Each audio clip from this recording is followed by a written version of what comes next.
Pamplona's annual running of the bulls, a bloody start for participating tourists. Tuesday's run in the Spanish city ended with 2 Americans and 1 Briton gored.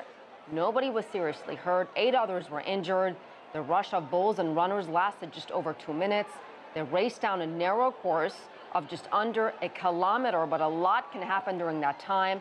The daily run is part of a 9-day festival. CCTV's Dan Williams reports on the risks of this $3 billion bullfighting industry.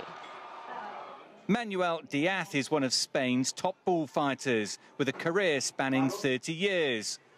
The risks the matador takes are obvious, but the dangers have once again been highlighted following 2 separate incidents that saw 2 matadors gored by bulls. And that's something Diaz knows all about, as he himself was gored 5 years ago. I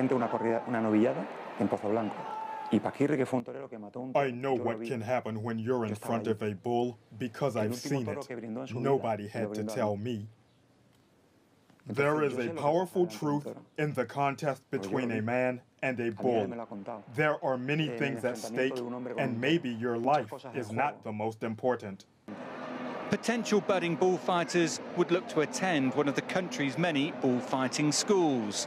It's a tough selection process, with just 1 out of a class of 50 progressing to matador status. Bullfighting is a sport that is changing and evolving all the time. We have new techniques, and now bullfighters train like elite athletes, physical preparation, massages. In my house, everything revolves around the bulls. It is disciplined. Although the industry has diminished in recent years, bullfighting is still a $3 billion business in Spain that employs more than 10,000 people. And it remains a key focal point in many areas across the country. It's traditional. It's everything that surrounds it. It's not just the bullfighting, but the spectators, the singing, the talking. It brings people together.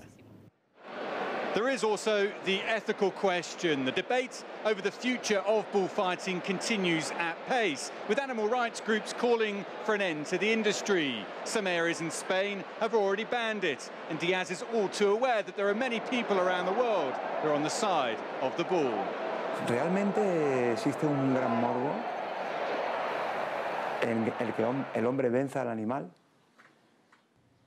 Really, there is a morbid fascination of whether the man can defeat the beast, but there is also a chance that the beast defeats the man.